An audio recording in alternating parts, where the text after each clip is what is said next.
Hello, everybody, and welcome to the inaugural Completed Life Conference. I am the Program Director for the Completed Life Initiative, and it's an honor to be present here with you today and to welcome you to this conference. A little bit of background of the Completed Life Initiative. It was founded in 2019 as an effort to promote self-determination and dignity at the end of life. The notion of what it means to live life until its completion, hence completed life, arose from our founder's desire to empower individuals to have full control over their end-of-life experience. Today, we're joined by Dr. Timothy Quill, our keynote speaker, as well as fellow colleagues and presenters, Margaret, Peggy, Battin, and Paul Menzel. A little bit of background about Timothy Quill. He is the Georgia and Thomas Gosnell Distinguished Professor of Palliative Care and Professor of Medicine, Psychiatry, Medical Humanities, and Nursing at the University of Rochester School of Medicine. He was the founding director of the URMC Palliative Care Program and is the acting director of the URMC Paul M. Shiva Center for Bioethics. He is a board-certified palliative care consultant in Rochester, New York, and also serves on the Completed Life Initiative's advisory board. A little bit of background about Peggy Battin. She is the Distinguished Professor of Philosophy and Adjunct Professor of Internal Medicine, Program in Medical Ethics and Humanities at the University of Utah. She is the author of prize-winning short stories and the recipient of the University of Utah's Distinguished Research Award. She has authored and co-authored, edited, or co-edited some 20 books, among them a study of professional issues in suicide, a scholarly edition of John Donne's Biathanatos, a collection on age rationing in medical care, puzzles about art, a volume of case puzzles and aesthetics, a text on professional ethics in the sanctuary, a study of ethical issues in organized religion, and a first collection of her essays on end-of-life issues, The Least Worst Death. She has also been named one of the mothers of bioethics, and she serves on the Completed Life Initiative's advisory board. A little bit about Paul Menzel. He is the professor of philosophy emeritus at Pacific Lutheran University.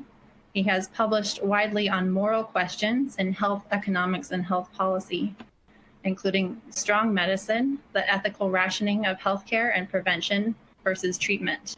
What's the right balance? In recent years, Dr. Menzel has written extensively on end-of-life issues, including physician-assisted death, advanced directives for dementia, and voluntarily stopping eating and drinking. With Timothy Quill, Thaddeus Pope, and Judy Schwartz, who are Thaddeus Pope and Judy Schwartz will be joining us as speakers in subsequent sessions for the Completed Life Conference. Dr. Menzel is the co-editor of the forthcoming Voluntarily Stopping Eating and Drinking, a compassionate, widely available option for hastening death, published next year in 2021 by Oxford University Press. Dr. Menzel has been a visiting scholar at the Rockefeller Center, Bellagio, the Brochere Foundation in Geneva, and the Chinese University of Hong Kong. He is a work group member for the Hastings Center's current project on end-of-life choices in dementia and serves as an advisory board member for the Completed Life Initiative. We are also joined today by an esteemed advisory board member, Nicole Natal, who I will be working with to moderate the question and answer section later in the presentation. So without further ado, I'd like to turn it over to our keynote speaker, Dr. Timothy Quill. Well, good afternoon. It's great to be here with you all and to begin the exploration of this this domain and to sort of try to put it in some broader perspective, which is what I think our job is today. So I'm going to begin by showing you some slides and talking from some slides. So if we could put those up, Sarah, that would be helpful.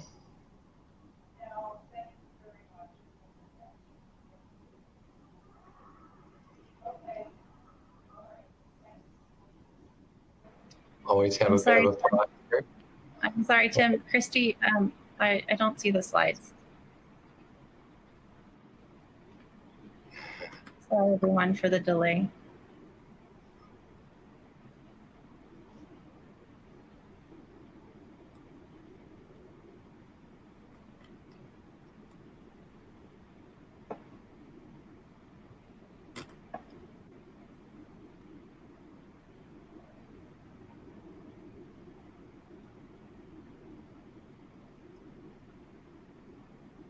Christy, are you there? She's been answering you in the chat. Okay, perfect.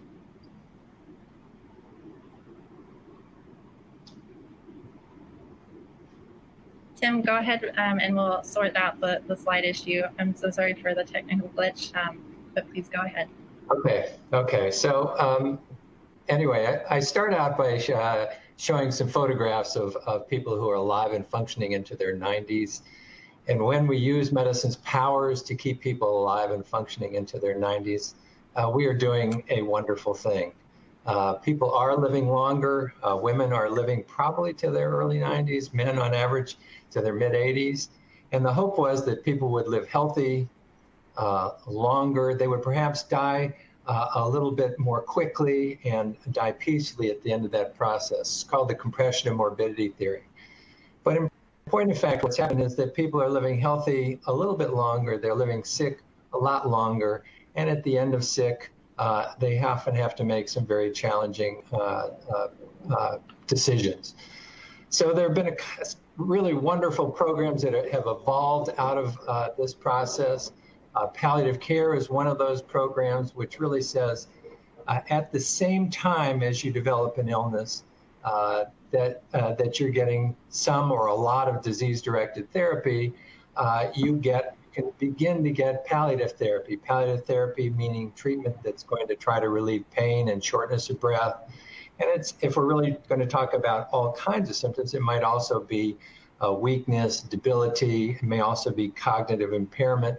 So there's a lot of things that occur at the same time, and we should be trying to address those uncomfortable symptoms at the same time people are picking and choosing among the disease-directed treatment options.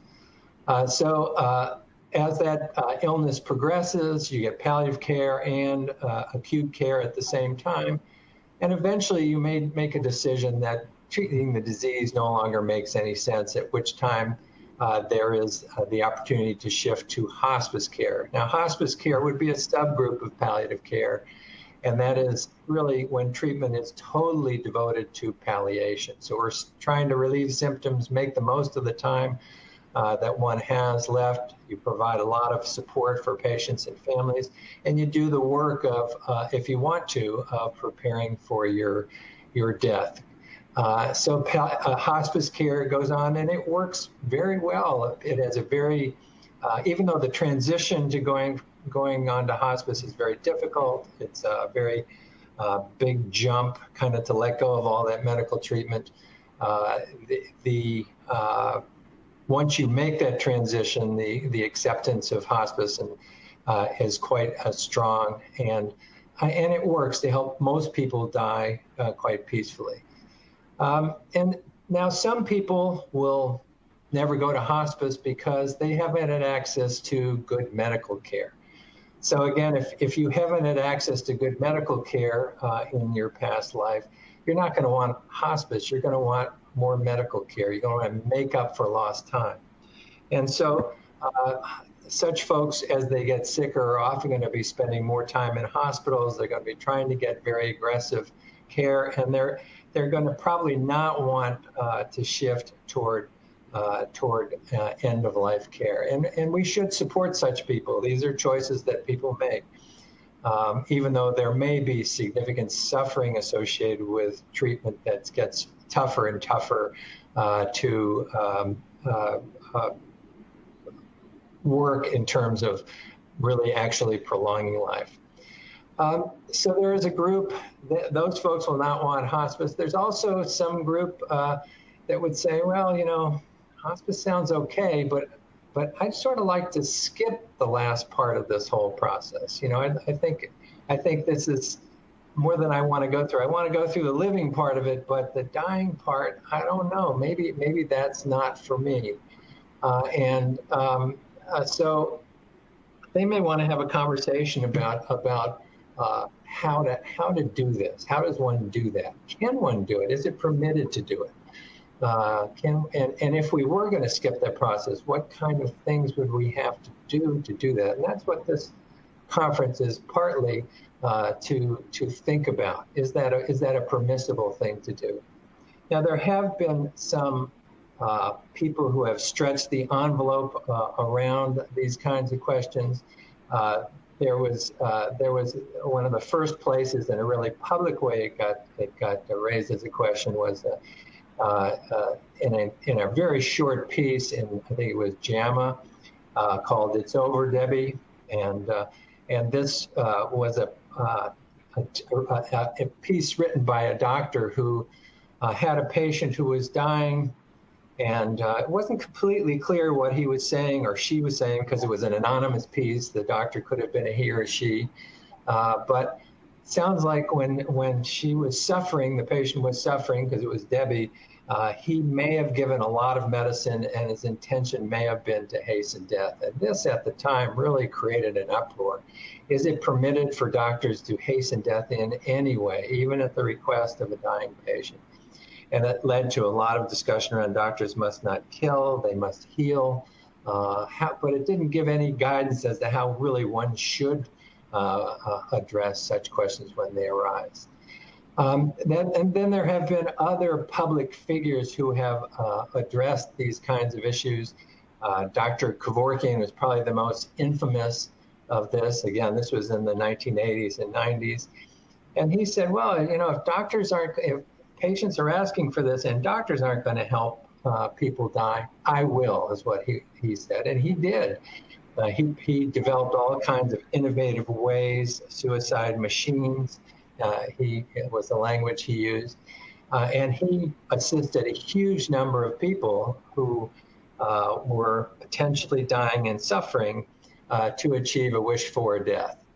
Now, again, Dr. Kevorkian was very controversial in palliative care circles and in every other circle because he didn't have the expertise to provide palliative care. So he had no knowledge about how to care for really sick and dying patients. His only knowledge was in helping people actually to die. So again, Dr. Kevorkian, when he was providing his machines that patients could activate, was able to flaunt the law. People tried to put him in jail and they couldn't do it. But he did one case of active euthanasia where he actually gave the medicine himself and ended up being quite quickly prosecuted and put into jail. And then the other major controversial area was in sort of last wish, or what options should people have. So Derek Humphrey created a whole underworld of giving people access to sort of quasi-medical or non-medical means for assisting people to die. And again, this was very controversial. His how-to book was on the bestseller list for a number of years, actually. And people, I don't know that they actually really read it. It was not a particularly good read, but they felt very secure having this option. And so they would take this book, put it on their shelf, and save it in case they really need it. But it gave some practical information and some ideas about how one could end life if one chose to do so. So this was all in the background, and I was at that time a palliative care doctor and a hospice doctor.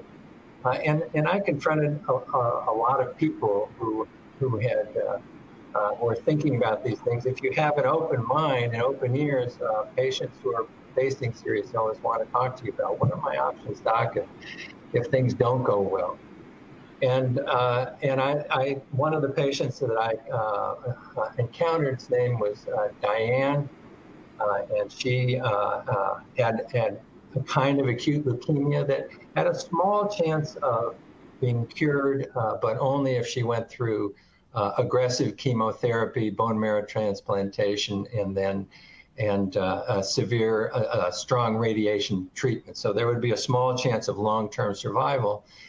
But Diane didn't want to go through any of that. She felt she had lived a pretty good life so far, and she was terrified of being in the hospital and going through having her body invaded in that way. So she refused treatment. And I must say, I found that very challenging because her disease had some semblance of a chance of being cured. So I really tried to convince her and make sure she was sure what she was giving up, which she convinced me eventually that she was sure after meeting with her and her family and getting a second opinion and all that kind of stuff. And so then what did I propose? That we go to hospice care, because that's the standard of care when you're not going to try any more disease-directed therapy. And she said, well, thank you very much, but and I'll go on to hospice, but I really want to skip the very last part, the part where I'm actively dying. And she had some notion of what actively dying of leukemia is like, and it is not an easy thing to palliate, even for a skilled person with a lot of experience. There are infections, there's opportunity for severe bleeding, and if we're not going to treat those things, how are we going to manage them? And so there was something to think about there, and she said she wanted medicine that she could take to skip that last phase. And I thought about that a lot. I talked to a lot of colleagues that I knew at the time, and it turns out most of the experienced colleagues that I had met had had a patient or two in their career that they had helped in this way. And so that then, after I felt it was not necessarily unethical to do this, and I could see the situation, I learned what the medicine might be, which I did provide for Diane. And she used that medicine as her security blanket, but eventually did take it as she was starting to get septic and starting to bleed at the very end of her life. And that would have been the end of the story, as it is often secretive, signing out her death as leukemia, which was not a lie, it just wasn't the entire truth. But then I got the bright idea, or maybe not so bright idea, of writing an article about it, because I thought her case was so compelling. And I thought that because I was a skilled palliative care doctor, it wasn't the result of inadequate palliative care. So I wrote a narrative about this, and I sent it to the New England Journal. And it turns out the editor of the New England Journal at the time was Marcia Angel. Marcia Angel had a personal experience with her husband, who had been the editor before her, and had a severe illness, and wanted to have options at the end of life. And Marcia thought it was absurd that we not allow that to people who don't have any good options. So she was a very receptive editor. She asked me whether I knew what I was getting into when I published this, which I naively said, yeah. But in point of fact, I didn't really realize how big it would be. So I published this narrative. And then it was on the evening news and all over the place. And I ended up sort of being in hot water legally for a while where this went on. They eventually did an autopsy on Diane, and it showed that she died in the way that I said she died. This led to a grand jury where I waived my Fifth Amendment rights and testified before the grand jury, told them what had happened, and they chose not to prosecute. So that was more or less the end of this adventure, which was a much bigger adventure than I thought I was going to get into. This kind of put me in the center of discussion. I met a lot of interesting people like Paul and Peggy in this process, who had been writing on these subjects at the same time, and eventually met some people in Oregon who were legal scholars and who were interested in challenging the law. And so we challenged the law. I helped provide the clinical information for challenging the law in both Oregon and in New York. And we challenged it on two grounds, basically. And again, I'm not a lawyer, so I really can't explain this, but one is a matter of choice, personal autonomy. People should have a right to be able to request this, and doctors should have a right to be able to prescribe it. It's not an obligation, and they should be able to take it under certain circumstances. And the other argument was an equal protection argument, and that argument went that if we allow people who are on life supports to make decisions to stop life supports, and we have figured out a way of evaluating them to make sure they're sure. What about a patient who's suffering 100 times more than that patient on life supports but doesn't have a life support to stop? Is it fair to not give them any choices but give people on life supports a choice? So these cases wandered through and eventually went to the U.S. Supreme Court, we lost 9-0 at the Supreme Court. But in point of fact, there was a lot of language in the Supreme Court decisions that suggested that they took this question seriously. They thought this was an issue that many people are facing toward the end of life. They thought that the number of choices are not very well worked out, or as well worked out as they should be. And they suggested that they would leave it to the laboratory of the states. And so this eventually led to challenges of the laws in several different ways. Sometimes it was through referenda where the public votes. So again, when the public votes, this tends to get a lot of support. Now it's not 100% support. It tends to break about 60-40 in favor and opposed. And maybe when it comes down to an actual vote, it's closer to 50-50. But there have been now about, I think, 6 states that have referenda that have passed allowing this. There are also case-based decisions and one constitutional, state constitutional decision. So again, it's now legal in 8 states in the District of Columbia in the United States. I've been in the middle of these legal challenges, and still we have the challenges of what do we do with the particular cases that we come up with, and what do we do when a patient really says, my life is done, I really want to know what my options are, and we have developed last resort options. Most of them we have societal agreement upon. Some of them are as much pain medicine as you need for pain or shortness of breath. One is stopping life supports, which people have a right to do. Another is palliative sedation for severe symptoms. That seems to be permissible. A newish option is the option of stopping eating and drinking, which we'll explore more in this conference, that somebody could make a decision to do. And then the final 2 options would be a physician-assisted suicide or physician-assisted death, where a doctor would provide a medication that the patient must take by his or her own hand. And the final option, voluntary active euthanasia, illegal throughout the United States, but now legal in all of Canada and a number of Western European states. So that's when the patient makes a request, but the clinician not only provides the means, but actually delivers it at the patient's behest. So there are a lot of questions with all this. There's a lot of ethical considerations to consider, and that's what we're going to be doing with this conference. We're going to be asking the question, is this permissible for people to be able to request, and is it permissible for clinicians and others to be able to respond? And then how much suffering does one have to go through? Can you make a decision that your life is completed at the phase before you go through the suffering? So you say this, I see the suffering down the road, that's where I don't want to go. And is that permissible? And that's one of the many interesting and challenging questions we'll be exploring in this conference. I think with that, I'll stop and pass the baton on to Peggy. Thank you so much, Dr. Quill. So I'd love to turn it over to Professor Battin. Peggy, please take it away.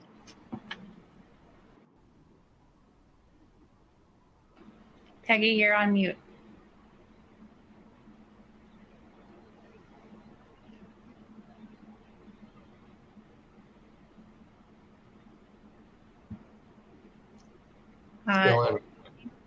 Can't hear you, Peggy. Do you see the microphone at the bottom? That should be highlighted red since you're on mute, so please click that.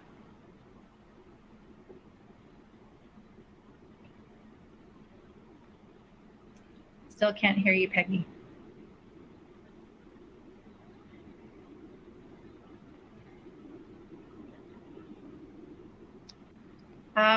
Since Peggy is having microphone issues, Paul, let me turn it over to you in the meantime, and we'll circle back to Peggy.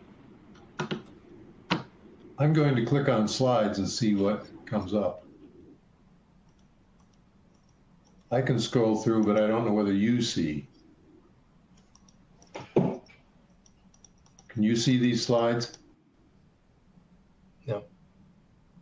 You can? No. I've got it.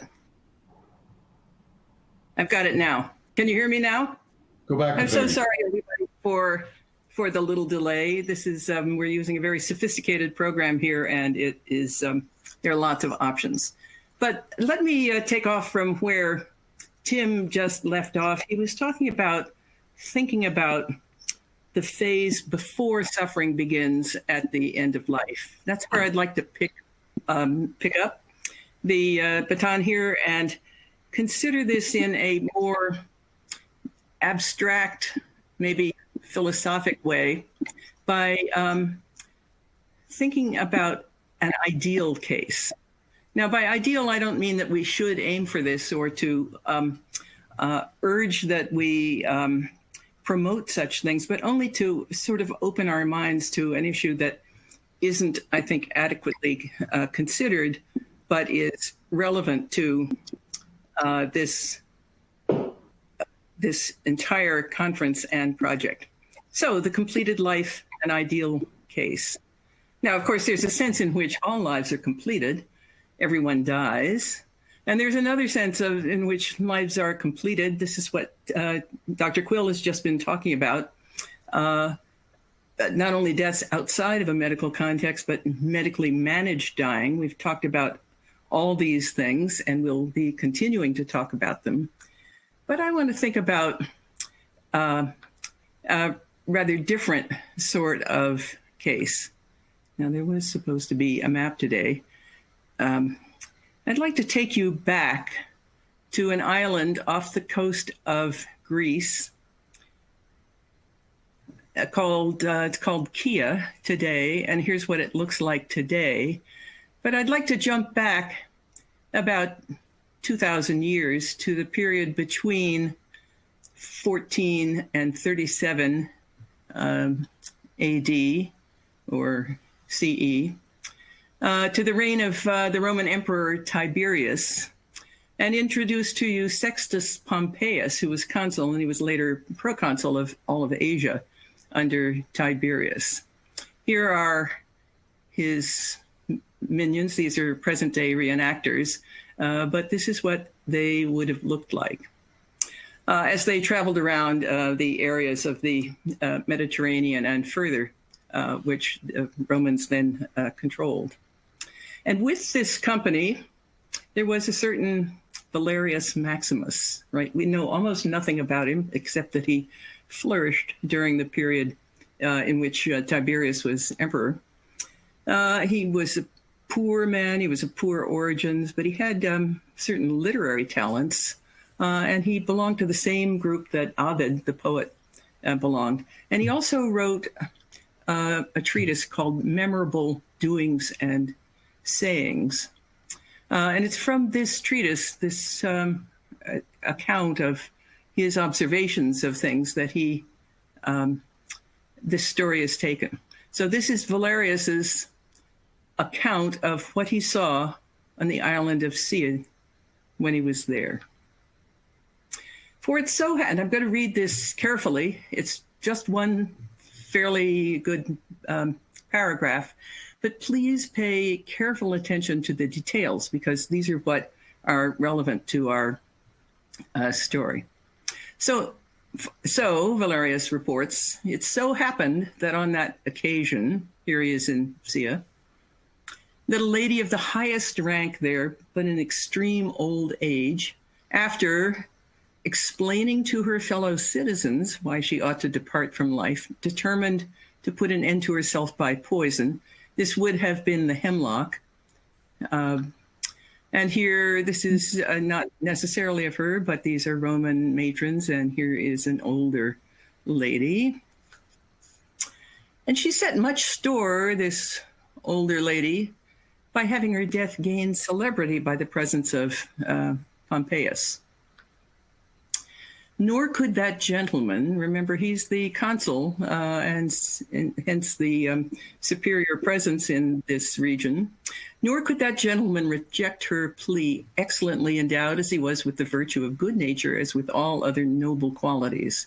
So he visited her and in fluent speech, and this would have been the local speech, not his Roman language, which flowed from his lips as from some copious fountain of eloquence, tried at length, but in vain, to turn her back from her design. Tried at length, but in vain, to turn her back from her design. Finally, he let her carry out her intention. Having passed her 90th year, and please keep paying attention to these details, in the soundest of health and mind and body, she lay on her bed, which was spread, as far as might be perceived, more elegantly than every day.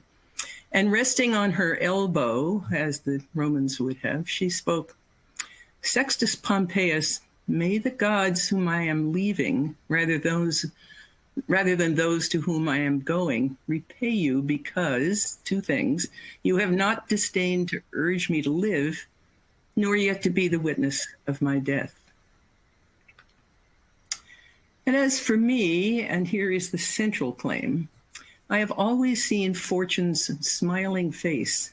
Rather than be forced through greed of living to see her frown, I am exchanging what remains of my breath for a happy end, leaving 2 daughters and a flock of 7 grandchildren to survive me." Then, having urged her family to live in harmony, she distributed her estate among them, and having, as custom would have required, her own observance and the domestic rights, having consigned her own observance and the domestic rights to her elder daughter, she took the cup in which the poison had been mixed in a firm grasp. Here's a later artist's recreation of the death of a Roman matron. This woman is obviously younger and not in bed, but this is the general idea. This practice was more accepted in these days. Back to the woman of Sia. After pouring libations to Mercury and invoking his divine power, that he conduct her on a calm journey to the happier part of the underworld, she eagerly drained the fatal potion. She indicated in words the parts of her body which numbness seized one by one. If you recall the story of Socrates drinking the hemlock, he does the same thing. And when she told us that it was about to reach her vitals and heart, she summoned her daughter's hands to the last office to close her eyes. As for us Romans, she dismissed us, stunned by so extraordinary a spectacle, but bathed in tears. The picture of all those Romans in all their extraordinary uniforms is quite remarkable, bathed in tears. Now let's look at this story. So here, the choice of death is obviously voluntary, and there's no physical suffering or incapacity, and no apparent pressures from the family that we can see. Now, she does seek permission from Pompeius. He tries to dissuade her, but he finally gives permission. And the poison, no doubt the hemlock, was presumably prepared by the physician. In these days, the physician would have been his own apothecary, and this would have happened backstage, so to speak. But it's the physician who would have known where to obtain this and how to prepare it. And finally, in this story, libations are poured to Mercury and prayers made to other gods, both of this world and the other world. So if we look at this in terms of modern contemporary bioethics, right, here's what we see, the same elements that we think of when we think about end-of-life choices and activities. This is clearly an autonomous choice. This doesn't involve impairment of any kind. There's no evidence in this story of abuse.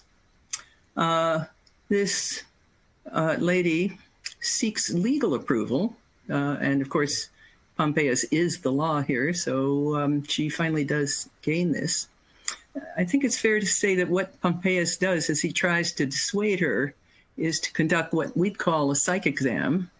He explores whether this is voluntary, whether it's rational, and whether he can dissuade her, and discovers that she is sincere about this and has good reasons for it.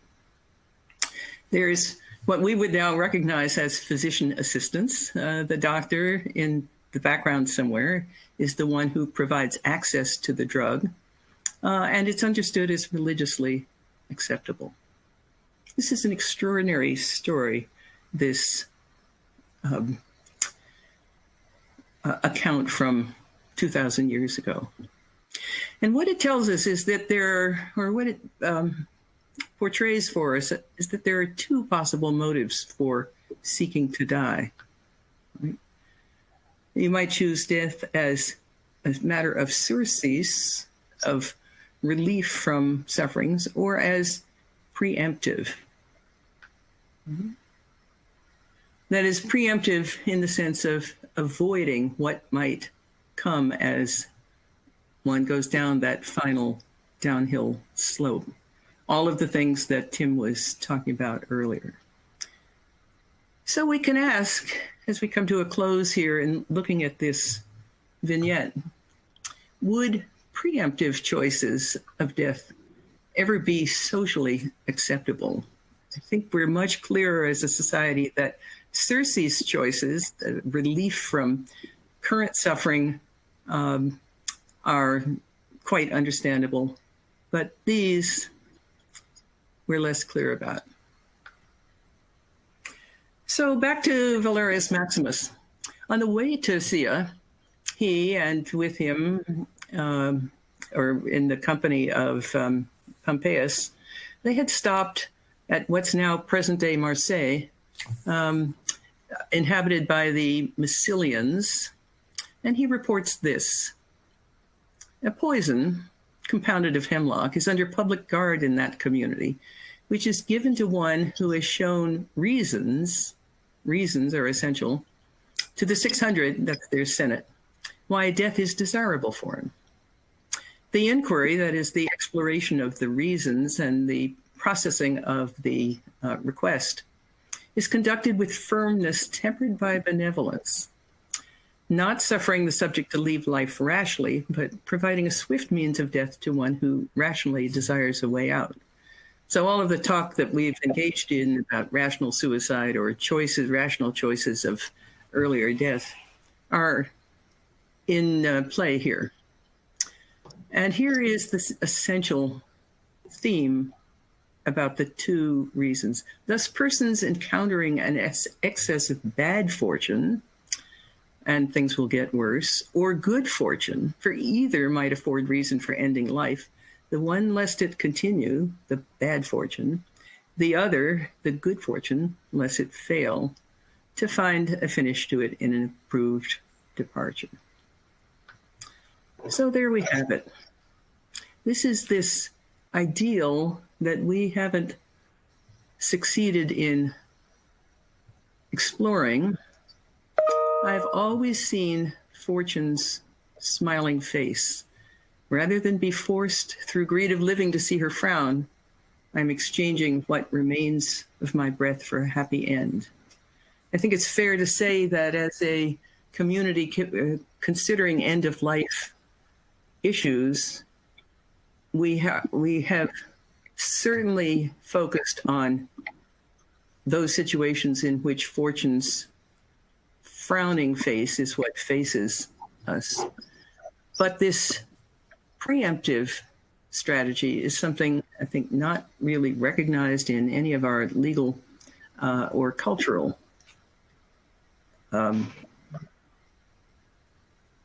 commitments in the present time. So thank you very much. If you'd like to see Valerius Maximus's account in detail, there's the reference. It's from a very large historical source book that I had the privilege of editing, available for free on this archive website. And there is also, if you want an oversight of this entire historical compilation, there's where you can find it. Thanks so much.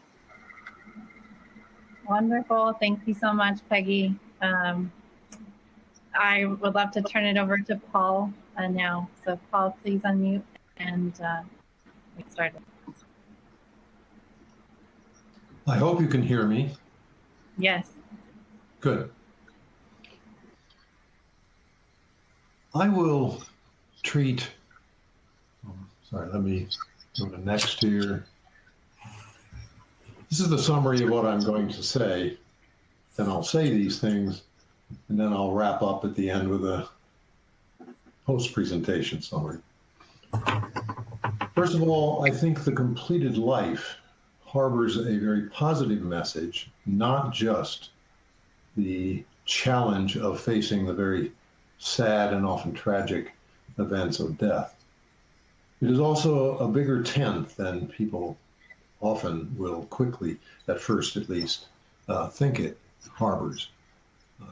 Secondly, there's something about the fact that we have lives, and they are our lives, and we are not just alive at different moments, but we have lives that stretch over time, that allows us to have the notion of a completed life. Furthermore, that notion of having a life, not just being alive, and a life that's ours, helps solve the very difficult then-self, now-self problem that challenges advanced directives. Advanced directives being a very important part of our conception of self-determination at the end of life. Fourth, deterioration, unacceptable deterioration, as well as unacceptable suffering, is a very legitimate reason, and currently a legitimate reason in many circumstances, for accepting death or even hastening it. And lastly, there's unrecognized potential in the most traditional way of accepting death, namely refusing a life-sustaining treatment. The positive message. Death is a terribly sad, of course, and if too early, tragic thing. But it is an essential part of life too, for our species would never have evolved to be a species if it weren't for the mortality of the individual member of the species.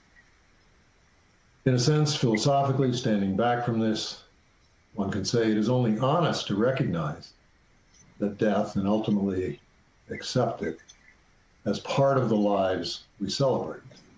We celebrate our lives, of course, but death is an essential part of them. There's even a more positive note about death, especially about the completed life. It is only because our lives have meaning and value to us that we can come to see them as complete or complete enough. So right at its core, the notion of completed life has a positive conception of life as having meaning and value. Dying too can be meaningful, even when it's sad or even tragic, when the life it concludes has a sense of completeness. But that completeness is badly disrupted by either unbearable suffering or unacceptable deterioration.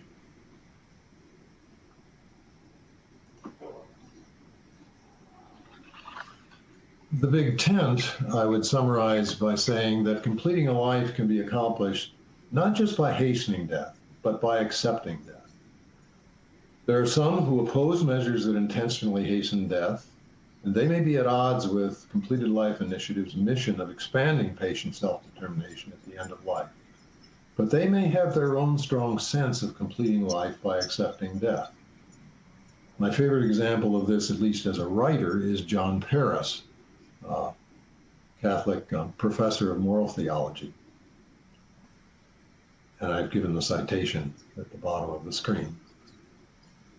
One would also note that hospice emerges, which was very prominent in Dr. Quill's presentation. Hospice comes out of a tradition of accepting death but not hastening it.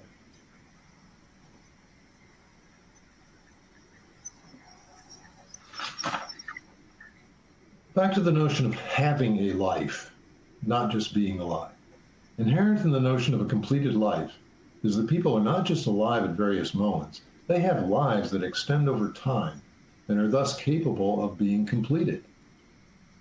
They have a story, and when that story is of a certain sort, and the meaning and value of their life is of a certain sort, fortunate to have that, not all do perhaps, most people do have some sense of that, and they have a story and therefore a possibility of seeing their life as completed enough.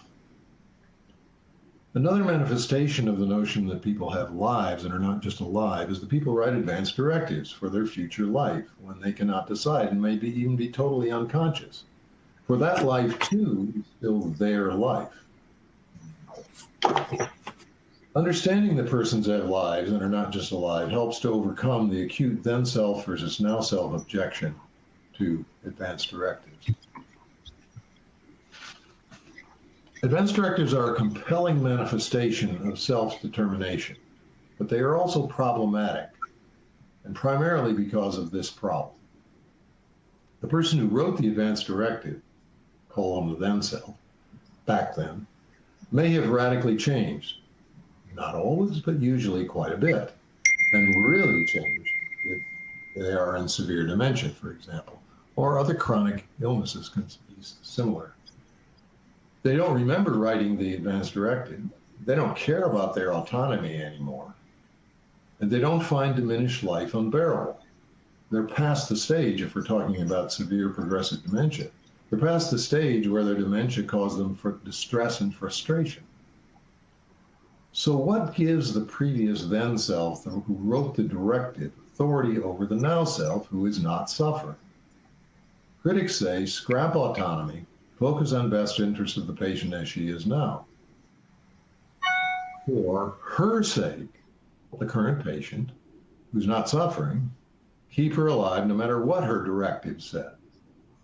This is the view initially articulated in 1989 by Dresser and Robertson, a very noted piece in the bioethics literature. I'll use an example here. Call her Mrs. Snyder. A colleague and I have used this case in something that's going to be published. Mrs. Snyder is 90. She has Alzheimer's. She's been in a nursing home for 5 years. She was an intrepid international reporter for decades. She had strong views about life and the end of life, and she wrote a very strong advance directive. The what to be done or withheld in her directive said, among other things, no life-saving measures. And when was that to be the case? When she no longer recognized anybody by name. Now, in fact, she does not recognize anybody by name, not even her proxy, happens to be a nephew in our story, who visits her fairly frequently.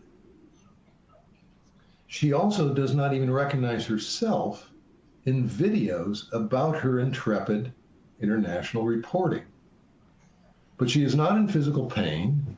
She smiles at caregivers, for example, and makes other positive, appreciative reactions. Then she contracts pneumonia. Based on her advance directive, her proxy refuses antibiotics. Life-saving measures, she said none when she reaches the inability to recognize anybody by name. The nursing staff was extremely upset, for they do not know her as the person who wrote the advance directive.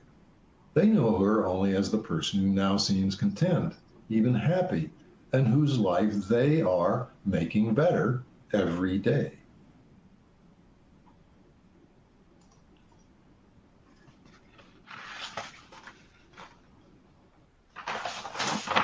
Why should Mrs. Snyder's advance directive still be followed?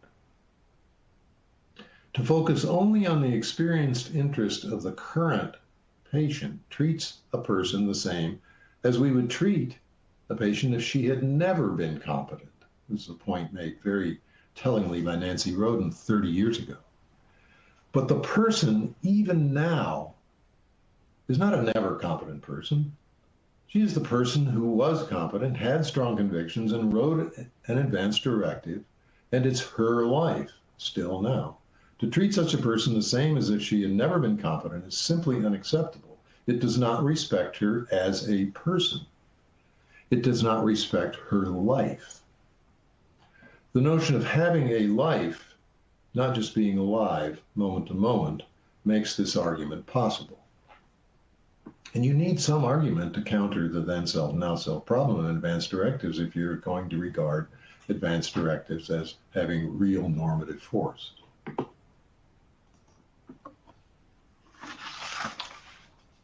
Moreover, I think we need to see that it's not just unacceptable suffering, but unacceptable deterioration.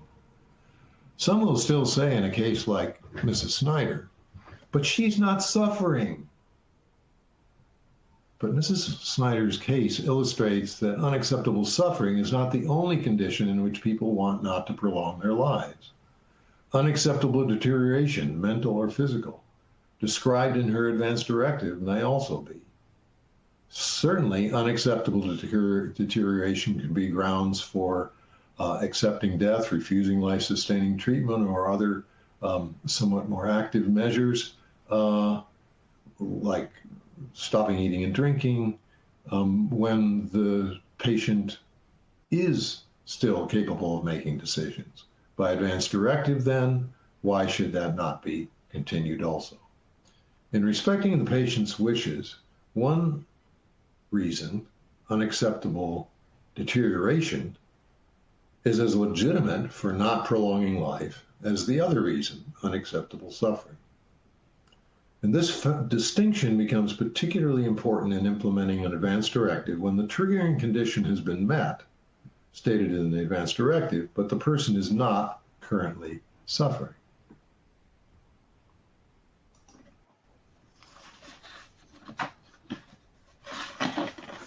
If one doubts the, well, just a little more about deterioration.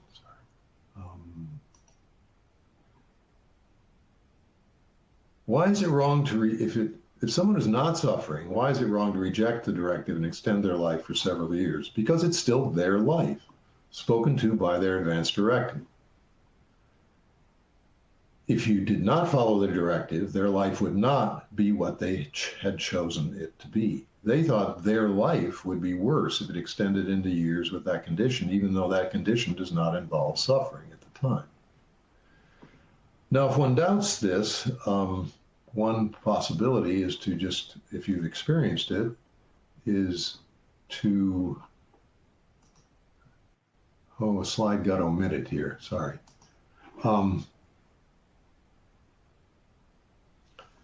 Witness the difference in alternate scenario memorials. In one case, a person died in progressive dementia, but before entering the severe stage, whether it was by getting pneumonia and not having an antibiotic or whatever the reason. In the other case, the person experienced 4 or 5 or 6 years in severe dementia. I've been at both kinds of memorials. Both are very sad, for the person has died, but one is more sad. It's hard to see the one in which the severe dementia went on for 5 or 6 years as complete, because it was more than complete. It had passed the point of completeness. And that is very difficult for survivors, and it may have violated the wish of the person who lived that long.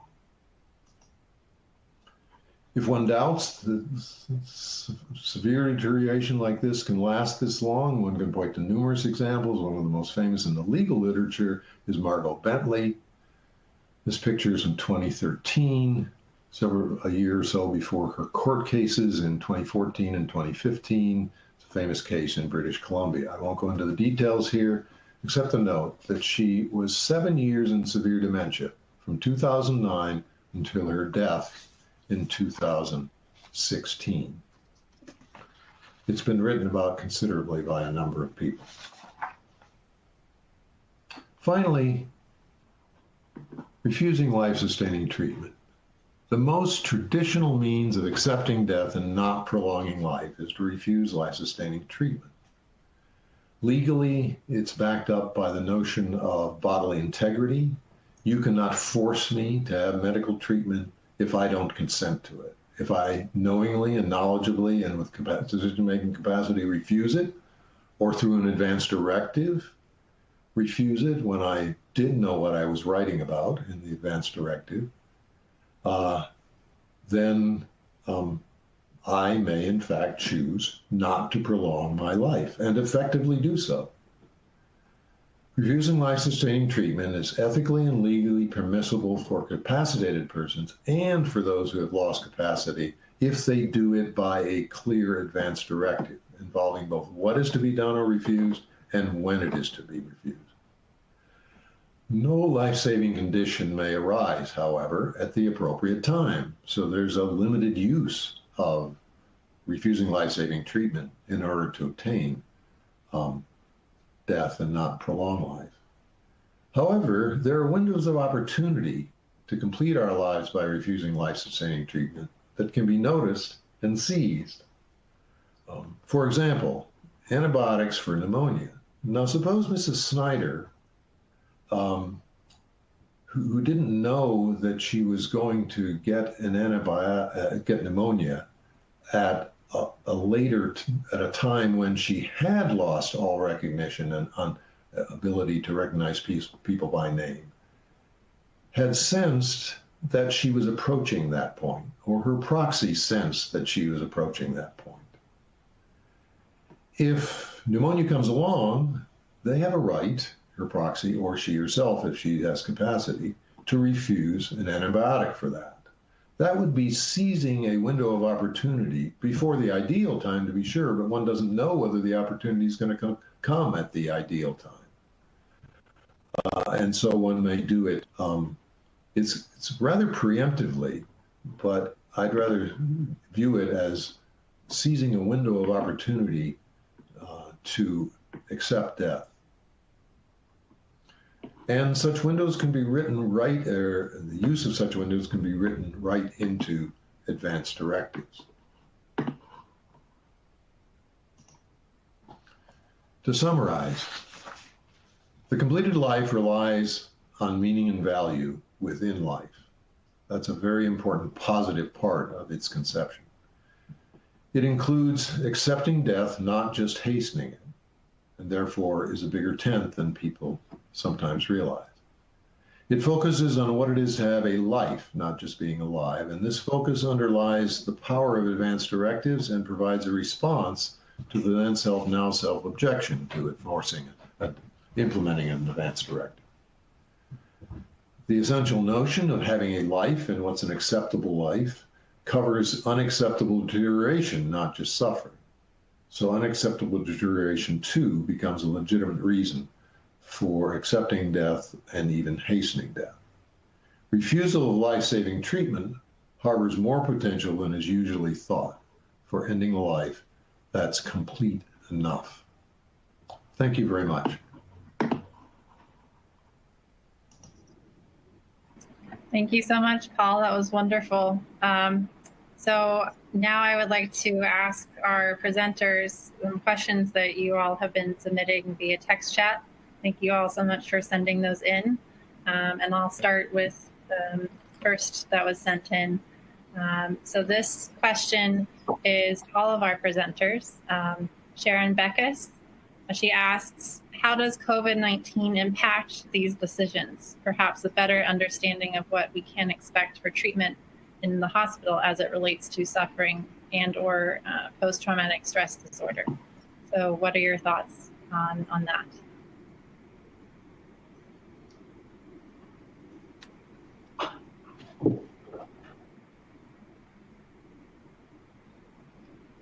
So I'll just start out. COVID-19 is just a complete wild card in the midst of all this, right? Because there's this looming disease that can might or might not be treatable. That's going to require a big adventure in the hospital if you get sick, and that you would have to restrict your life more and more and more. So I think it's. I'm not sure it changes everything, but it would really give me pause if I were older or frail about going to the hospital, but also saying, if I don't, this is one of these dilemmas about waiting to get sick is if I wait to get sick, I may end up in a big, roughest spot that I can imagine. So again, I think it's the ante for all of these questions that we're raising right now, because the possibility of getting something that's going to end me up in a position that I don't want to be in, I think is higher now than perhaps it's been in recent history. I think it's also fair to say, if I might add to this, that we have to keep in mind who it is that is most vulnerable to COVID-19. And that has been there are a number of different groups often associated with living conditions and situations of poverty or inability to, video commute to work instead of actually going in person somewhere, that have been more vulnerable. But the most vulnerable group has been people in nursing homes. And these are presumably people, especially older people, and especially older men. So these are people who might see themselves as already on a downhill trajectory. That doesn't mean that COVID-19 is a welcome event, but we need to think about, if you were thinking about COVID before you yourself might be vulnerable to it, whether that would in any way be something like the interruption that Dr. Menzel has just been talking about, Paul, about taking advantage of a situation. From what I understand of COVID, that is not the kind of advantage you'd want to take. It is rather completely miserable. But it's worth thinking about COVID in the picture of an overall life. To take Paul's point again, it's hard to say anything about COVID except that it has produced the technology that allows all 600 of us, I believe there are on this call, to be here together. But what it means for that sense of completed life is another question. I can't think of anybody. I'm not aware of anybody who's welcomed it, and it has certainly caused incalculable suffering and damage. But we still need to think about it theoretically as well. And partly because not the only pandemic we will ever expect to see. We certainly don't welcome it, but we can prepare for it. And if we think, as Tim has noted, that we're going to run even into greater difficulty if we do go into the hospital, because we're going to get treated in a certain way. And if we survive, we may end up damaged. And that we now know is the case in many circumstances. Then one should at least have a clear advance directive about the dimensions of aggressive COVID treatment that one might not want. I can't say what those are. That's up to an individual. Secondly, you get into real problems in COVID emergency hospital situations, in the hospital not being able to get in touch with the proxy. Sometimes this is even difficult in a nursing home. So it's very important to have, say, multiple contact numbers when one goes into a hospital with COVID.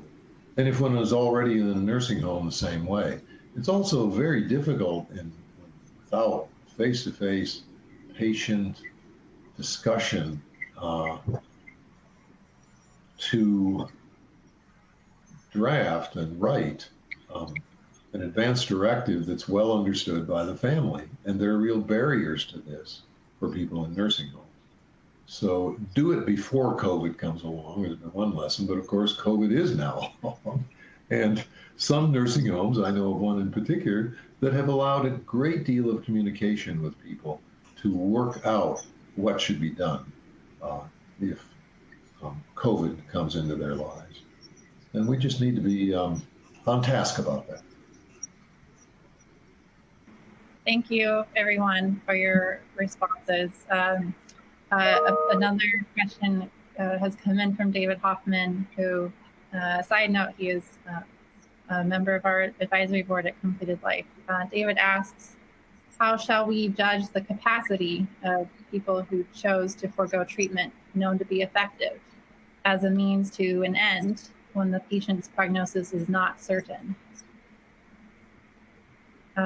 Whose guesses are more reliable or more valid? Tim, what are your thoughts? Well, I would say with great caution, but people make major decisions, life and death decisions all the time. But I do think when the stakes are this high, I think capacity assessments need to be very well done. Now, does that mean that everybody has to be seen by, a general doctor plus a palliative care doctor plus a psychiatrist? I think that's probably overdoing it, but there may be sometimes when in fact that is the right thing to do. The patient that I was talking about, who was Diane, who was refusing a potentially effective treatment and then might want to skip the last part. Boy, I had her see lots of people who were very experienced, and part of it was just my uncertainty about whether this was a rational thing to do for her, and just getting really bright people who are used to seeing really sick people involved in seeing her. Now, again, if we're making decisions for somebody who's lost capacity, it just gets even more complicated, right? Because this then self problem and all the different options that might be out there. And then the person herself cannot exactly weigh in directly. We have to infer, and boy, that's tough.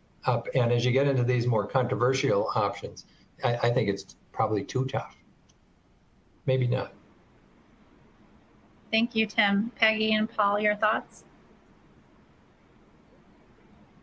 I have nothing to add to that. I think that's a reasoned and thoughtful response from an experienced clinician. Thanks, Tim. I have nothing to add either. It doesn't solve the problem, but it shows us how complex the problem is. And in many situations, that's the thing we have to, I think, be alert to, is that none of these situations are really straightforward. Well, maybe a few, but most of them are complex in the same way that human lives are complex. And the setting in which a human life takes place, both the familial and social and surrounding environmental settings in which lives take place, are so varied that it's hard to give hard and fast answers about what should or shouldn't happen. I think we have to take a broader look at rationality as the standard. I mean, rationality is a piece of this puzzle, but these decisions are emotional, spiritual, psychological, and I think as we try to, it doesn't mean because they have those dimensions you can't make decisions, because we all make decisions that are not completely rational. But as the decision gets more complex, you want to have people who are used to seeing these folks who are this sick and who have some expertise in each of these domains to make sure that these are decisions that make sense in terms of their life, who they are as a person, and where their life is going. Thank you. to follow up on this idea of complexity, Nancy Decker from the University of Washington asks, can a young person have a completed life? If we understand life narratively, it seems there is no necessary connection between length and completion. Both short, as in The Little Prince, and long, as in Anna Karenina, stories can be complete or incomplete. My worry about the debate about completed lives is that it is often implicitly ageist. So, Peggy, what are your thoughts? No, I think here the issue, the background issue about short lives that are seen as complete, the background worry is about abuse. Would a younger person be pushed into, since it, as a society, would take that to be abnormal in a way that a young person might regard their lives as complete? We would take that to be abnormal and suspect that there's some pressure going on in the background, whether it be an intellectual or theoretical pressure, maybe from reading too much Nietzsche or something. But that doesn't mean a short or a choice of a shorter life couldn't be complete. So there are some sort of celebrated cases of people who've chosen shorter lives. Socrates is one. He could have escaped from the trial. He chose, for clearly understandable and rational reasons, to allow himself to be required to drink the hemlock in Greek society at the ruling of the Athenian court. Hemingway might be seen to be another example of somebody who chose a shorter life. In part, it is said to preserve a certain image of himself and his virility, I think it's fair to say. But other choices, each one we need to think about on their own merits. And it's very hard to judge from the outside if you can't see what's going on the very inside. But I think you can't rule out choices of shorter lives. One last thing, though, at least thoughts of suicide are apparently common among younger people, including late adolescents and young adults. Those often decrease in salience with greater age, but it's very hard to weigh requests like that. So I'll just say that these are hard problems, and Nancy, that's a great question. It is a great question. I'll speak only from my very personal experience of a former student of mine whose life ended tragically at the age of 22, a month after she walked across her commencement stage after battling bone cancer for several years. It was as difficult and sad and tragic a death as I've experienced in my life. But there's an odd sense in which she made her life more complete than it otherwise would have been. I'm not saying it's the ideal sense of a completed life at all.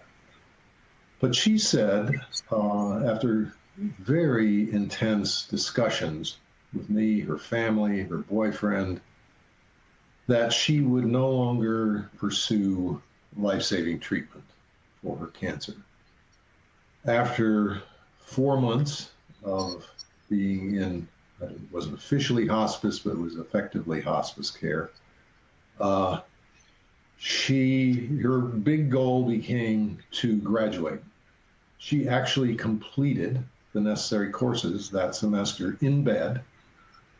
And then her next goal was to walk across the commencement stage unaided, except with her crutches. She stoked herself up on pain pills, and she did it. And she went to a reception party afterwards, a graduation party, which was both tragic and joyous because of what she'd done. And she said to several people, as her life in the subsequent weeks came to an end, I hope I have enough of a story for you to tell. And so part of a completed life is to have a story that others can tell. Who dies, who lives, who tells your story, as one of the last songs of Hamilton so poignantly says. Heather's story was told, and one of her goals at the end of her tragically short life was accomplished, and she had a lot to do with it. In an odd sense, she completed her young life. Yeah, let me say that I have met a number of young people who died who I think have had completed lives given their circumstances. That's a qualifier. Their circumstances were very hard, very harsh, and they were very medical, and they lived their life as fully as possible under those circumstances.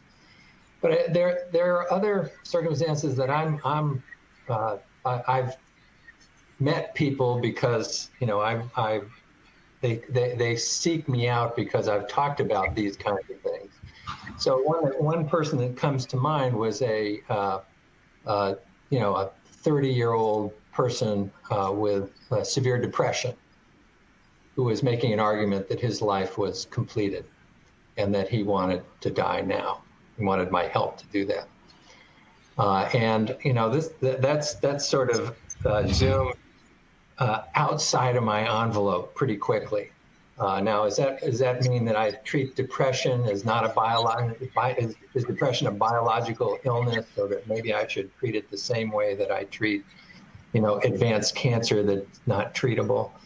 I don't know, but I will tell you that I struggled with this dilemma. I never assisted this man, and he never took his own life. So part of the discussion about this was part of his way to find meaning in his life, and he was struggling with that around his depression. We also tried all the myriad treatments of depression, both psychiatric, counseling-wise and medicine-wise. But he again, lived a very long life after this evaluation. And I shudder to think if somebody who was too ready to allow him to complete his life would have just said, well, sure, depression's horrible. It's partly biological. How is it different from advanced cancer?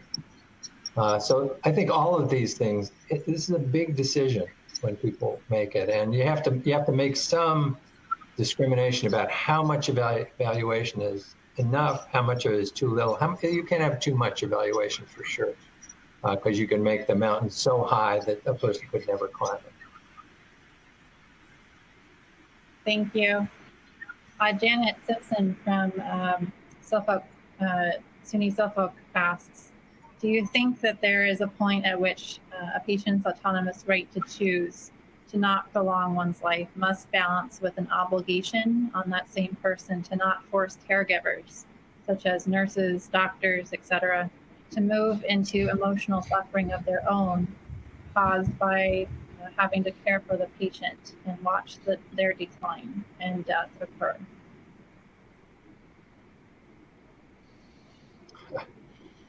Tim, what are your thoughts?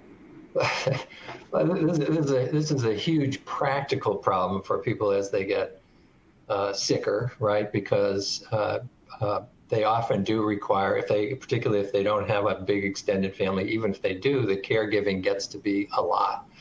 And there may be a lot of caregivers, both professional and otherwise, whose livelihood, for example, depends on them staying alive. They're out of a job potentially if the patient makes this decision. So there's a lot of complexity to these decisions, both for the caregivers as well as for the patient. But you'd hate to have somebody keep going because their caregivers couldn't let go, although caregivers letting go is a piece of this puzzle. This is why you have family meetings, when people are thinking about this. So you hear about what's going on from the perspective of the core family. Does that mean everybody who's biologically related to you in any way gets to weigh in? That's probably too broad.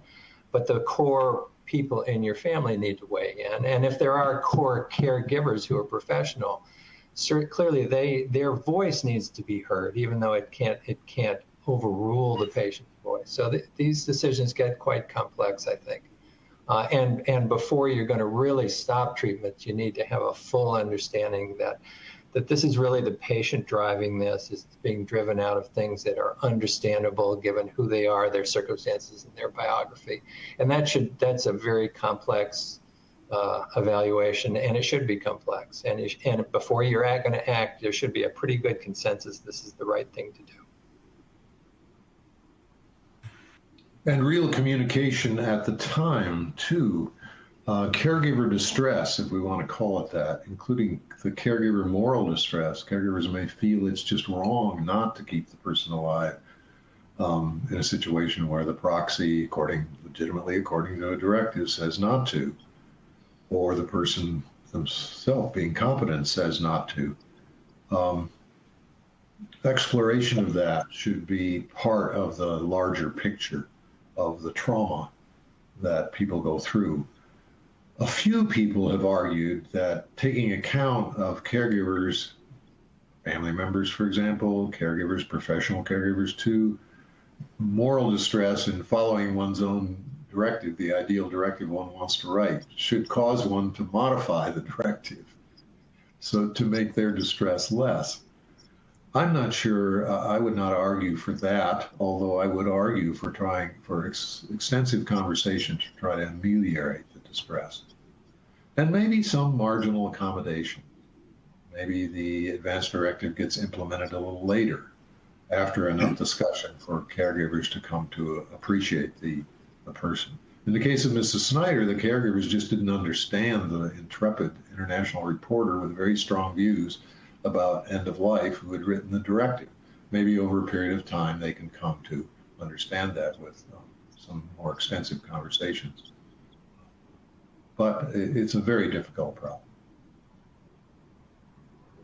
And I'll just add, from some experience as a caregiver and spouse of someone who chose to, after in the wake of a serious accident, chose to have his life-sustaining systems all removed, including a ventilator, that there is nothing I can imagine that is harder and at the same time more imperative than respecting that choice.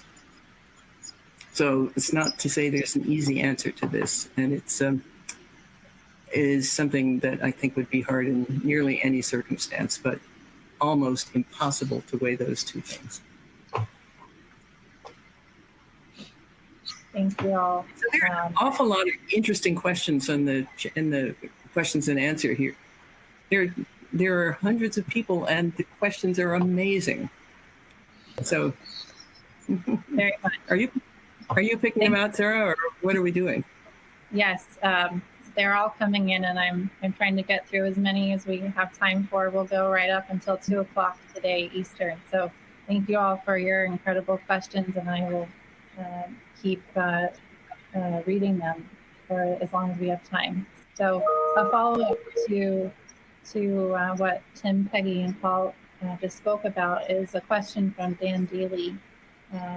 He asks, is patient autonomy followed in every case? If not, how do physicians evaluate a patient's claims that her life is complete? This is an existential philosophical question, not a medical one. Finally, what training do physicians who assist in suicide receive in evaluating existential and philosophical questions? Well, I think it's easy to say that this is a hard question, Dan, and since you phrased it as a general one, is patient autonomy followed in every case? This is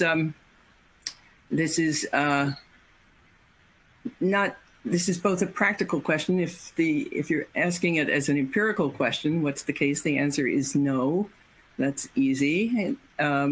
If you're asking it as a theoretical question, should it be followed in every case? That's also hard to answer, but less so. So we think patient autonomy is important. That's been the you might say article of faith in bioethics in the last couple of decades, although now under greater challenge. So the notion that any sort of paternalism was always wrong, or at least if it interfered with the patient's values, it's wrong. That's coming under re-inspection. And I think there is much more awareness of the social determinants of social influences on choice that makes the very notion of patient autonomy open to greater reflection, to put it that way. So it's a very hard question that you're asking, and there's no easy answer. In fact, I'm looking through the chat here. I don't think there's an easy answer to any of these interesting questions. So Sarah, can I ask, will these questions be available to people who are on this call even after we conclude? Absolutely. They will be included with a copy of the slides for everyone to review in addition to the recording, which will be sent. But I mean, the audience questions, the Q&A, are they available generally? Great. I will collect them and send them out with our slides so that people can review after the presentation. That's great. It'll take us a couple of years to answer these questions. I would answer it by saying that the physician's or caregiver's conception of what ought to be the person's sense of when their life is completed, that's not their province. This is a very subjective notion. It's very individual. It should be the province of the person who is looking at their life and asking whether it's complete enough to accept or to hasten death. Now, that said, there are important reasons, perhaps, for sometimes stalling the implementation of that, the execution of that, in order to achieve some common understanding with family or caregivers. Sometimes that can be done beforehand. Sometimes it has to be done right in the middle of the crisis or person about to act. Now, there's one area in which autonomy should not at all be absolute. So it's close to absolute as long as one checks on patient decision-making capacity in the notion of whether or not a person's life is completed enough on her score, in her judgment, for acceptance or hastening to be allowed. But autonomy run amok, one might say, would also say that a person can demand any treatment that they want, no matter how futile, no matter how ignorant of medical realities. And this has also been discussed at considerable length in the literature, and admittedly, it's a controversial area. But to say that autonomy is absolute and complete, to the extent that the people should be able to get any treatment they want, no matter how misconceived they are about what it will likely accomplish, is certainly we should not bow to autonomy in that sense. And just to comment, the requestee, the assister's autonomy is also got to be considered, because if somebody asked me for some kind of assistance in dying, and let's take it, solving a life support, where we all agree it's legally permitted, but if I'm gonna be the one taking that person off of life support, I got to wake up in the morning the next day. So I'm going to have to make sense out of it in some way. Now, again, my view is we have to stretch, to try to respond to these circumstances if we can, but not stretch so much that we violate our own autonomy, or that we're going to be altered in a way that will be harmful. So that it is permitted to say no, or to say, I just can't do that, and you can try to find someone else, and that's okay with me. But I think we have to be able to make sense out of what we're doing to assist and to respond. Now, again, one of the ways when I'm feeling stretched in that way with a patient is I will get other people involved. I will privately talk with other people. And often, if I'm not sure that the patient's request really makes sense, I'll ask the patient to see really knowledgeable colleagues from psychiatry or from other fields to make sure, because these are big decisions, they're, you know, if it's a life-ending decision, there ain't no turning back once you go there. So you just want to be sure you're as sure as possible. On the subject of the difficulties for clinicians who might be asked to be involved in assisting in the ending of life, as you know, or as I think most of us have understood through your talk, it is now legal for about 22% of the people in this country live in states where it is legal for a physician to provide medical aid in dying. I don't know whether we've enumerated those yet. Maybe it'll come up later, but California is one of them. And in the early days after California made this a legal option, it turned out that it was extremely difficult for a given patient who wanted to, would have to be a terminally ill patient, to find someone to help. And at that point, there came out of retirement a physician who said, this is a bad situation if people have this legal right and sincerely want it, to not be able to find someone to help. And that was the founding of the Bay Area End of Life Options Clinic, and meant that there was then a physician and other trained people available to. But every time that group provides someone assistance, it, I think, marks the hesitation of whoever that person's original caregiver was. That might be because they don't know quite how to do this, or because they have scruples of some sort. They might have a religious difference. But it does seem that we should be able to expect our primary care physicians or our oncologists or cardiologists or whoever it is that is caring for us as we go downhill to be alert to these things. And I think it's fair to say to at least be willing to consider providing whatever care would make our deaths easier. Palming off to someone else seems to me to be, well, I'm tempted to say a failure of trust.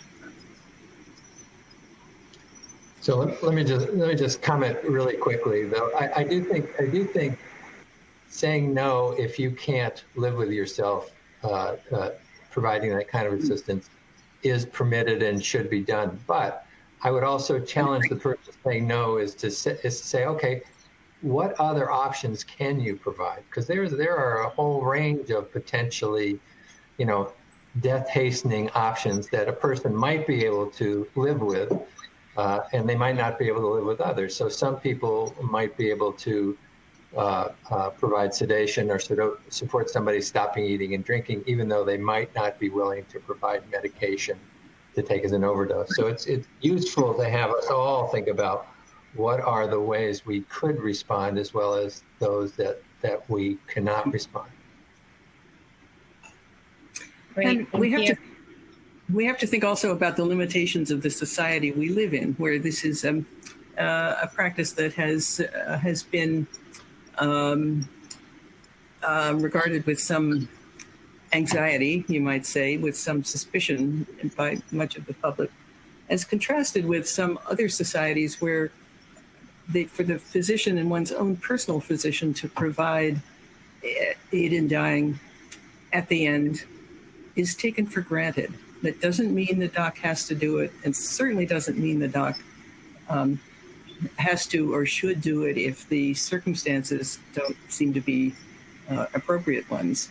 But it's to have the expectation the other way, that this is a normal and understandable way some people might wish the ends of their lives to happen. It doesn't happen very frequently. It's about 4% of people in the Netherlands, 4% of people who die in this way. In Oregon, the first state in this union to allow aid in dying, it's 0.4% who die in this way. But just the same, the social expectation is, I think, in considerable flux and moving towards a point in which we would expect this at least to be something that should be taken seriously as a request and met in a thoughtful way. So touching upon this idea of access in different states, we have a few questions around this topic. One from Sarah Janot. She asks, is the national trend in the U.S. moving toward a more liberal use of life-ending measures, or are we moving in the wrong direction? Can a U.S. citizen be treated in Canada for end-of-life measures? And a follow-up question to that is from Faith Summerfield. She asks, why is legislation to seek medical aid in dying only available in 8 states here in the U.S.? Who are the opponents? And how can we make options more widely and legally available? Well, that's partly a legal question, which anybody here could answer. There is consideration of legislation going on in at least 20 states currently. It's gets up to consideration level in various states, and then some other political issues overtake it. There has been concerted opposition from some sectors, although whether that's as strong as it used to be, it's hard to say. Some people think we're just on the cusp of seeing widespread legalization before long, maybe even universal legislation in this country, although there has been considered opposition from conservative administrations to this in an effort to try to get the permissive laws in some states reversed. So it's another social issue on the up for grabs partly in the coming election, I think. Stay tuned. I mean, there's a lot of discussion about this, but there are several different avenues, from referenda, which some states allow. If a state has an easy referendum process, then the fact that the practice is more popular than not might allow a path to legalization more easily. Legislatures are very polarized in most places, and it's easy to demagogue this issue. So that makes it very hard to pass legislation, although it still is possible, and particularly it's possible because of the public support for the option. But there, in social change terms, in point of fact, the scale is moving pretty rapidly. And so the number of states that have become legalized in the last 25 years is quite large in the sense of incremental change. Now, there may be a backlash also, although I think if you tried to pass a law against this where it was legal, I think there would be an uproar because I think people, it is pretty well received in the states that it has been legalized, and the performance, the evidence that there's significant abuse has been very hard to come by, and people, believe me, are looking for that. So it's hard to find. It's also important to remember that this isn't just a U.S. issue. This is a global issue, at least in the developed world. So we see legalization efforts it's already legal in the Netherlands, Belgium, Luxembourg, under different circumstances in Switzerland. And Switzerland will take people from out of the country. In some states in Germany, apparently it is legal.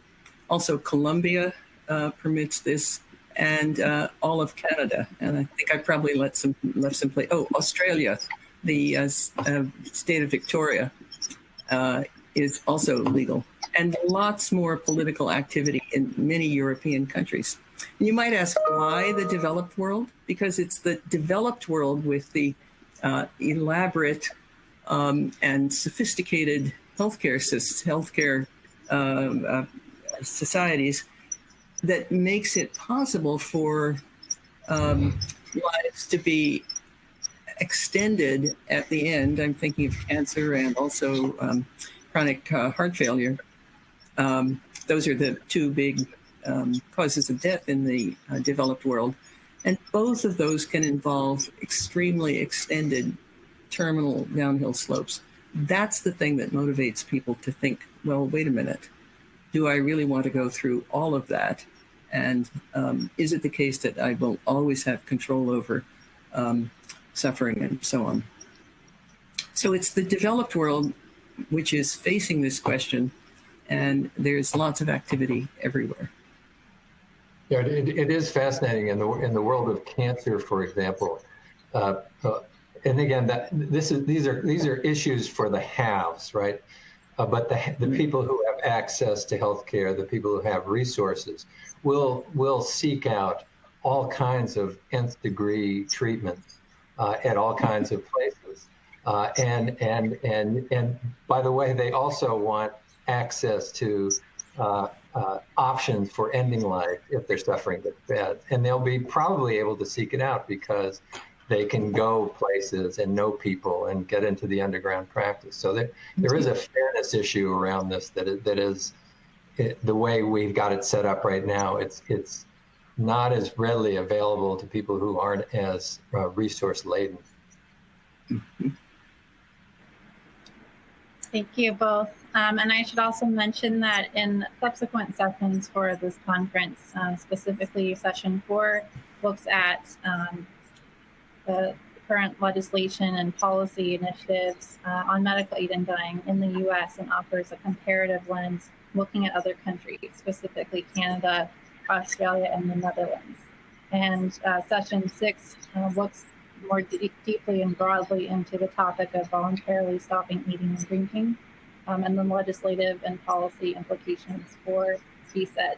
So jumping off this idea of pursuing active versus withdrawing treatment, Asuncion Alvarez from Mexico asks, the most difficult, perhaps utopian question seems to be deciding the end of life and having help when one is not yet suffering or deteriorating intolerably. Perhaps in the Netherlands, if the law is in Parliament on euthanasia for people with a complete life is passed, the rest of us only count on refusing treatment if that window of opportunity is given for CSED or voluntarily stopping eating and drinking, or giving our own means if we want to prevent. How do you see this panorama?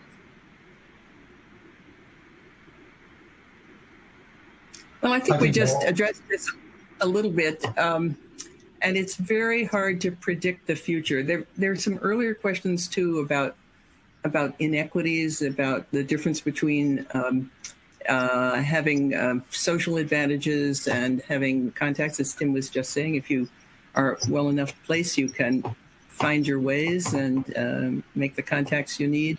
If you don't have those avenues open to you. So I think it's fair to say that access in the real world isn't equitable or fair necessarily. And that may include pressures against people who are whose economic situation is much more fragile. But these are things that are open for further contemplation. I can't say. We need to make society more equitable and without economic, social, and other pressures. How to do that, of course, is a much larger question, but what we need to do is recognize that they can be operating in choices about continuing treatment, about withdrawing treatment, about refusal of treatment, in all these contexts, and not just direct ending of life.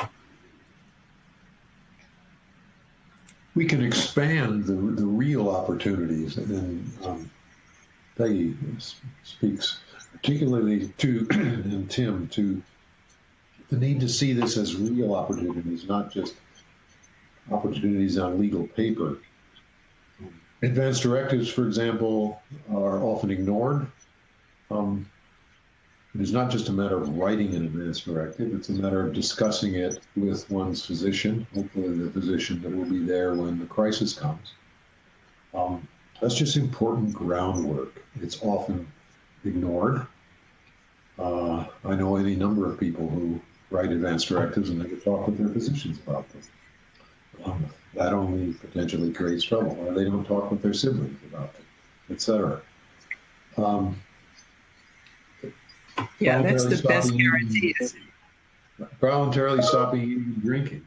It's much more difficult if one doesn't have palliative support during the process. But with palliative support, it can be remarkably comfortable and peaceful. And caregivers, not just palliative care givers, but other physicians and clinicians generally, need to know about this and be willing to inform patients that this is an option and pursue it and be prepared to at least refer to the supportive services that are available for it.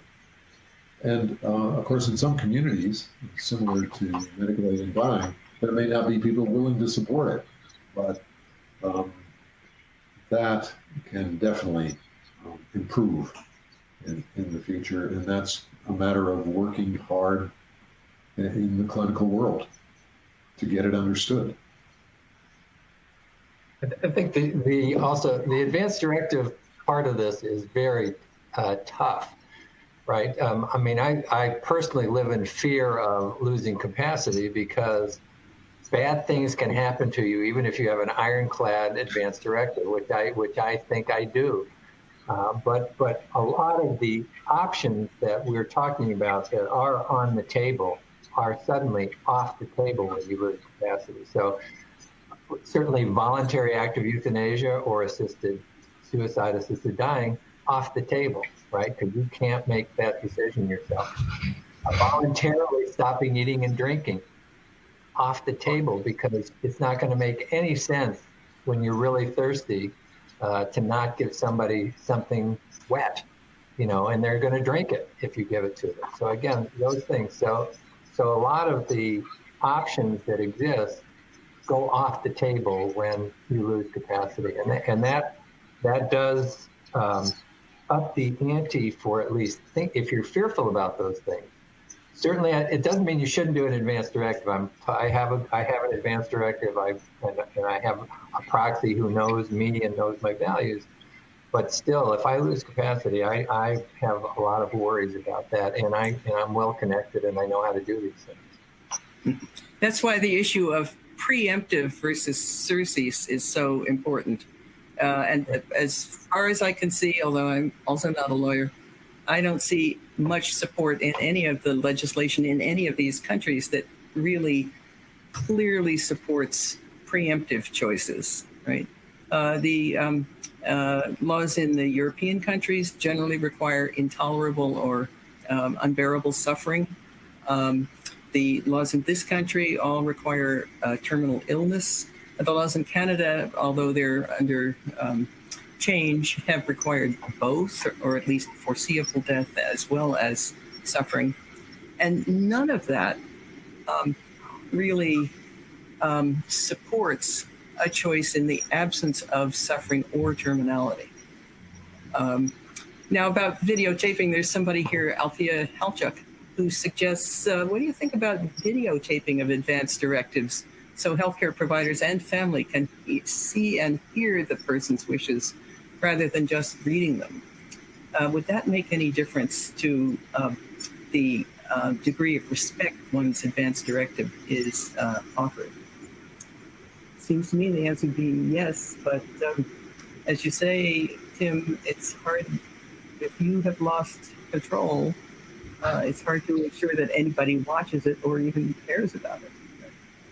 We do, on the other hand, have a pretty strong legal tradition of substitute judgment. That's why one needs a proxy, and one needs explicitly not just to appoint a proxy by name and a backup proxy. One needs to say very explicitly, you give them wide discretion because you trust their judgment to know what you would want in the cases where your advance directive doesn't speak clearly enough and definitively enough to it. And that can definitely have legal, it may take a lawyer to push it, but it does have some legal force. The other matter of preemptive hastening of death, voluntarily stopping eating can be done not when you're just ill or invariably suffering, or when you're already approaching dementia and about to lose capacity. It can be done at any point in time, and it's legal in the sense that it is not illegal. It's not explicitly legalized by legislation. The court decisions, as that Pope will explain in the last session, are very clear in the precedents they set about the ability of a person with capacity to refuse food and water. And if you try to force feed them by tube feeding, it'd be the only way you could force feeding effectively if a person is determined not to open their mouth and swallow, that a patient has a right to refuse as a matter of refusing medical treatment. So there's a strong legal basis for saying that preemptive voluntarily stopping eating and drinking is legal, although the precise way to put it is it's not illegal. And if you're willing to resist certain appeal to certain parties and have a lawyer, you can do it. And but let's point out, Paul, that on the other side, stopping eating and drinking may well be regarded as a suicide attempt, right? And in every state in this country, it is not illegal to intervene in a suicide attempt. So part of what's central here is the way in which we differentiate, and that can also involve involuntary, remand to a psychiatric or other institution, involuntary hospitalization, if it's regarded as suicide. Right? So I think the question here, the theoretical question is, how do we differentiate suicide in the traditional sense from choices to die, to have one's life come to an end, to die, that we regard as reasonable and not like that other kind of suicide? And here's a case that these are cases that would really test this. So I think it's I'll defer to Thad Pope, and I've been convinced by his very clear arguments, I think, that it is not assisting a suicide to support a person who clearly, by their voluntary decision, is pursuing stopping eating and drinking. Well, let me tell you, my guess is that if this person is 20 years old and otherwise in good health. Oh, sure. Well, that's the oh, sure part, right? But and that's those what are the makes outlying cases.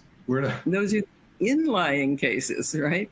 And no, they're very few. There's a very small number compared to the people who have other more well understood reasons for ending. I think that's the dividing line. So if we think of stopping eating, drinking as essentially a Circe's kind of thing, rather than preemptive or preemptive, not even preemptive in the sense that a downhill slope is coming soon, but for, reasons of, I don't know, existential commitment or, weird beliefs of some sort, then we say that's not something that law can tolerate. That's where we are entitled to intervene, regardless of what they say they want.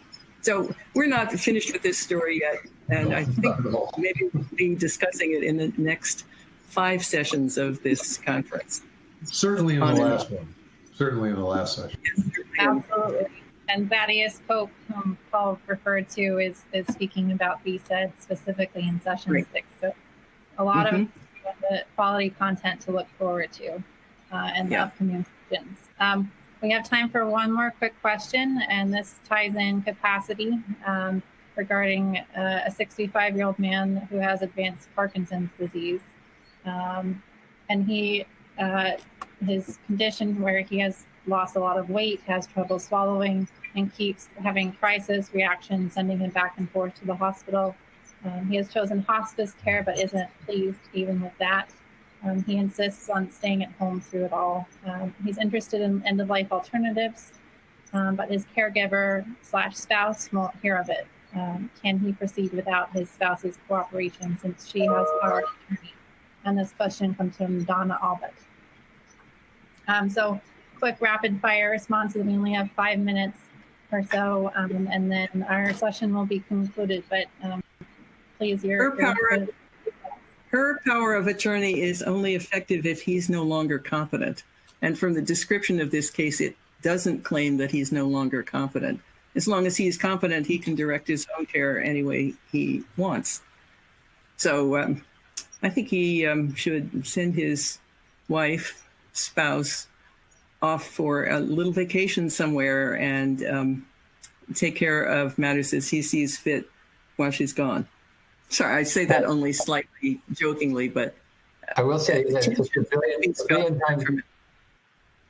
a billion times easier said than done. So we've had a case like this, and what we did, first of all, we evaluated everybody, and had a couple people evaluate the patient because Parkinson's disease is associated in many cases with cognitive impairment. So is this really a decision that the person is capable of making? Is it consistent with their biography and so on? And we determined that was the case. And then we admitted the patient to our palliative care unit because getting caregivers to take care of somebody at home who don't know this patient, you have to have very special caregivers. And it's 24/7 because he's going to, if he's not already bedbound, he's going to be bedbound very quickly. So we admitted him to the palliative care unit and supported the people who were around him. And, cleared it with our administration that it was okay to do. But there are solutions to these things if you have a supportive environment and you know how to manipulate it. Except that he says he wants to stay at home. He insists on staying at home through it all. It's not going to happen. So that's well, I guess I can say that I wish I could make it happen. I could say if he was a very rich man, we could get 24/7 caregivers in. But if he's not a person with a lot of resources, and with a person with resources, we could do that. But not that easy otherwise. And he was very grateful, by the way, even though he would have preferred to stay at home. Wonderful. Well, we have run out of time, unfortunately. Thank you all so much for your extraordinary and excellent questions. They've been fantastic, and we have many more that remain unanswered. So I will compile all of these questions, and one option is we can post them on Slack, which is our discussion network available throughout the conference. The link to the Slack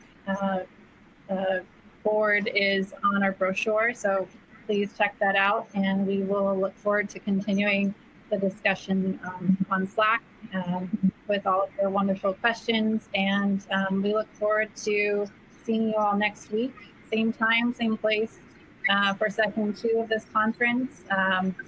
The speakers for next week include Dr. Jessica Zitter, Judy Schwartz, and Hannah Lipman. So they will be examining clinical cases and complications within the completed life umbrella. So many, many thanks to our presenters today, Peggy Battin, Paul Menzel, and our keynote speaker, Tim Quill. And thank you, Nicole, for your assistance as well and presence here. Please feel free to email me if you have any questions. My email is s.bechtel, BECHTEL, @completedlife.org, and I'll put that in the chat as well. And it's available in our brochure materials. So thank you again, and we look forward to seeing you at our next session 2 next week.